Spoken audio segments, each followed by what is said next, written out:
জীবন কি সবসময় সব দিক থেকেই পারফেক্ট হতে হবে? কিন্তু সেটা কখনোই সম্ভব না, কারণ সব দিক থেকে পারফেক্ট হওয়ার নাম জীবন নয়, বরং যে কোনো পরিস্থিতিতে মানিয়ে নেওয়ার নামটাই জীবন। জীবন আমাদের যতবার সমস্যার সম্মুখীন করে, আমরা ততবার নিজেদেরকে নতুনভাবে আবিষ্কার করি। দুঃখ কষ্ট আছে বলেই সুখটাকে এতটা উপভোগ করি।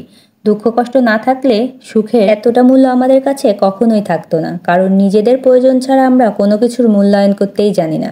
নমস্কার, কেমন আছেন সবাই? এখন বাজে বেলা 11টা, দুপুরের জন্য রান্না শুরু করলাম। আজকে দুপুরে রান্না করব মুগ ডাল আর কয়েক ধরনের সবজি দিয়ে পুঁই শাক, আলু বেগুন কুমড়া বড়ি দিয়ে কাতল মাছের ঝোল। প্রথমে পুঁই শাক আর সবজিগুলো কেটে ভালোভাবে ধুয়ে নিয়েছি, তারপর সবজি আর শাকগুলো ভালোভাবে সাঁতলে নিয়ে জল দিয়ে দিলাম। সবজি আর পুঁই শাকের ডাঁটাগুলো সিদ্ধ হয়ে গিয়েছে, রান্নাটা প্রায় শেষের দিকে। এ পর্যায়ে মুগ ডাল দিয়ে দিলাম। মুগ ডাল আগে থেকে প্রেসার কুকারে সিদ্ধ করে নিয়েছি, পাশের চুলায় মুগ ডালটা সিদ্ধ করে নিয়ে আবার ডিম সিদ্ধ বসিয়ে দিয়েছি মেয়ের জন্য। পুঁই শাক রান্না কমপ্লিট, নামিয়ে নিয়েছি।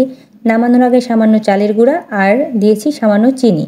এদিকে রাত থেকে বৃষ্টি শুরু হয়েছে তো হয়েইছে, থামার কোনো নামই নেই। আবহাওয়া প্রতিদিন যেন আরও বেশিই খারাপ হচ্ছে। মাছ রান্নার জন্য মাছগুলো ধুয়ে নিচ্ছি, লবণ দিয়ে বেশ কয়েকবার ধুয়ে নিয়েছি। মাছ ধুয়ে সাদা না হওয়া পর্যন্ত আমার শান্তি লাগে না। অনেকেই বলে মাছ নাকি বেশি ধোয়ার কারণে টেস্টটাও বেশি ভালো হয়। জানি না কতটা সত্য। এবার মাছগুলো ভেজে নিচ্ছি। আমি সাধারণত মাছ একটু কড়া করেই ভাজি, তাছাড়া যতই কড়া করে ভাজা হোক, ঝোলে দেওয়ার পর কিন্তু একটু নরম হয়েই যায়। ভাজা হয়ে গিয়েছে, তুলে নিলাম। এখন ওই তেলেই আলু আর বেগুনগুলো ভেজে নিলাম। মাছের ঝোল রান্নার জন্য জিরা, কালো জিরা আর তেজপাতা ফোড়ন দিয়ে দিলাম, তারপর মশলা দিয়ে কষিয়ে নেব। আমি বেশিরভাগ ক্ষেত্রে আদা আর জিরা বাটা দিয়েই মাছ রান্না করে থাকি। পেঁয়াজ রসুন দিয়ে মাছ রান্না আমরা কেউই তেমন একটা পছন্দ করি না। মশলা কষানো হয়ে গিয়েছে, এখন আলু আর বেগুনগুলো দিয়ে দিলাম, তারপর মশলার সঙ্গে নেড়েচেড়ে ভালোভাবে মিশিয়ে নিচ্ছি।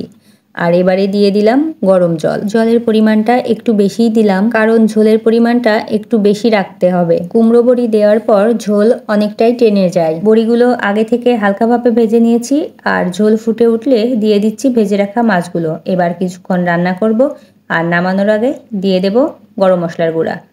বড় সাইজের যে কোনো মাছে কুমড়া বড়ি দিয়ে রান্না করলে কিন্তু টেস্টটা দ্বিগুণ হয়ে যায়। কুমড়ো বড়ি দিয়ে মাছের ঝোল রান্না কার কার পছন্দ অবশ্যই কমেন্ট করে জানাবেন। মাছ রান্না হয়ে গিয়েছে, এখন নামিয়ে নিলাম।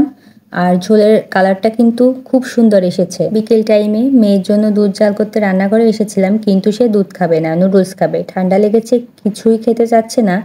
তাই ভাবলাম যেটুকু যা খাই সেটাই ভালো। এতটা খারাপ আবহাওয়া যাচ্ছে, বৃষ্টি ঠান্ডা গরম সব একবারে, এতে যে কোনো মানুষের অসুস্থ হওয়াটা স্বাভাবিক। আর আজকে ভিডিওটি এখানেই শেষ করছি।